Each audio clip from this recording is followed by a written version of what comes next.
வணக்கம். முத்துவேல் கருணாநிதி ஸ்டாலின் என்னும் நான் உங்கள் நல்லாதரவையும் நம்பிக்கையும் பெற்று நம்ம மாநிலத்துக்கு முதலமைச்சராக பொறுப்பேற்று 3 ஆண்டு நிறைவு பெற்று 4வது ஆண்டுல அடியெடுத்து வைக்கிற நாள் மே 7. இந்த 3 ஆண்டு காலத்துல நான் செஞ்சு கொடுத்த சாதனைகள், திட்டங்கள், நன்மைகள் என்னன்னு தினந்தோறும் பயனடைந்த மக்களின் முகங்கள்ல இருக்கும் மகிழ்ச்சியே சாட்சி. திராவிட மாடல் அரசு செஞ்சு கொடுத்த திட்டங்களை நான் சொல்றதை விட பயனடைஞ்ச மக்கள் சொல்றதுதான் உண்மையான பாராட்டு. இந்த 1000 ரூபாய் இருக்குதுங்க. வேலைக்கு போனாலும் வேலைக்கு போகாட்டியும் நம்ம பெத்த பயம் கொடுக்கலினாலும் ஸ்டாலின் எங்களுக்கு மகனாட்டு இருக்கிறாரு. சுய உதவி குழுவலால் முன்னேறி இருக்கோம். நாங்கள் 4000 5000 தான் சம்பளம் வாங்கினேன். இன்னைக்கு நாங்கள் மாதம் 15000க்கு மேலே வருமானம் வருது எனக்கு மட்டும். நினச்சி பாருங்க, 1 லட்ச ரூபா கடன் வாங்கினா அதுக்கு எவ்வளோ வட்டி போடுறான். இது நம்ம அக்கௌண்ட்டில் பணம் போடுறோம், அந்த டேட்டில் நீ கட்டிட்டு வா, அடுத்த லோன் உனக்கு தர கூப்பிட்டு கொடுக்குறாங்க சார். ஒரு கவர்மெண்ட் ஒரு ஹாஸ்டல், விமென்ஸ்க்காக ஒரு ஹாஸ்டல் ஓப்பன் பண்ணுவாங்கங்கிற ஸ்கீமை நான் எக்ஸ்பெக்ட் பண்ணலை. இப்போலாம் வேலைக்கு அனுப்புறதே பெருசுன்றாங்க. வேலைக்கு அனுப்புகிற டைமில் அப்பயும் ஒரு செக்யூர்டான பிளேஸில் இருக்கணுன்றதுக்கு இந்த இனிஷியேட்டிவ் எடுத்தது ரொம்ப பெரிய விஷயம். கட்டணமில்லா பயணம்.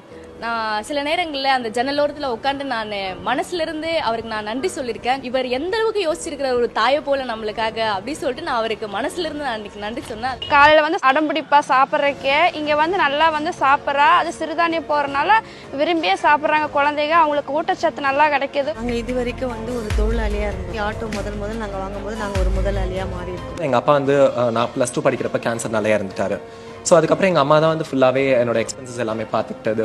நான் முதல்வன் ஸ்கீம் நம்ம முதலமைச்சரோட கனவு திட்டம் அப்படின்னு சொல்லி தான் அதை இன்ட்ரடியூஸ் பண்ணது. அண்ட் இன்னைக்கு அந்த கனவு நினைவா இருக்குன்னு நான் நினைக்கிறேன். இந்த ப்ரோக்ராம்ஸ் எல்லாமே தான் நம்ம நாளைய இந்தியாவையே வடிவமைக்கும்னு நான் நம்புறேன். அப்பா ரொம்ப கஷ்டப்பட்டு தான் வளர்த்துட்டு வந்தாரு.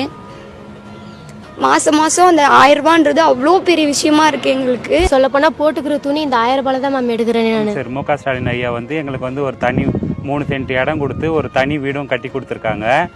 என்னோட கணவர் என்னை விட்டு பிரிஞ்சு போயிட்டார். 8 வருஷத்துக்கு முன்னாடி என்னோட ரேஷன் கார்டுலேருந்து ஐடி ப்ரூஃப் எல்லாத்தையும் எடுத்துகிட்டு போயிட்டார்.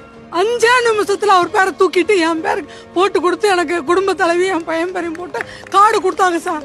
பீச் ரோட்டில் போகும்போது அவ்வளோ ஒரு ஆசை இருக்கும் எங்களுக்குலாம். பீச்சுக்கு போகணும், அந்த கால் நனையணும், குடும்பத்தோடு போகணும், குழந்தையோட போகணும் அப்படின்றதுலாம். அதுக்கு ஒரு நிரந்தர தீர்வாக ஒரு மரப்பாதை போட்டு கொடுத்துருக்காங்க. உளப்பூர்வமான வாழ்த்து. ஸ்டாலின் என்றால் உழைப்பு உழைப்பு உழைப்புன்னு சொன்னார். எங்களை எல்லாம் ஆளாக்கிய அன்பு தலைவர் கலைஞர். இந்த 3 ஆண்டு காலத்தில் ஸ்டாலின் என்றால் செயல் செயல் செயல்னு நிரூபித்து காட்டியிருக்கிறார். எப்பவும் நான் சொல்றது இது எனது அரசு அல்ல, நமது அரசு. அந்த வகையில் நமது அரசு 4வது ஆண்டுல அடியெடுத்து வைக்குது. நாடும் மாநிலமும் பயனுற என்னாலும் நான் உழைப்பேன்னு உறுதியேற்று ஆட்சி பயணத்தை உங்கள் வாழ்த்துக்களுடன் தொடர்வேன். 3 வருஷம் ஆச்சு, சூப்பராக இருந்தது. 3 வருஷம் ஆட்சி நல்லா இருந்தது. இந்த 3 வருட ஆட்சி சிறப்பாக இருக்குது. இந்த 3 வருஷம் ஆட்சி நல்லா இருக்குது. இந்த 3 வருஷம் ஆட்சி சூப்பராக இருக்கு. 3 வருஷம் ஆட்சியும் நல்லா இருந்தது. ஒரு பெஸ்ட் ஆட்சி.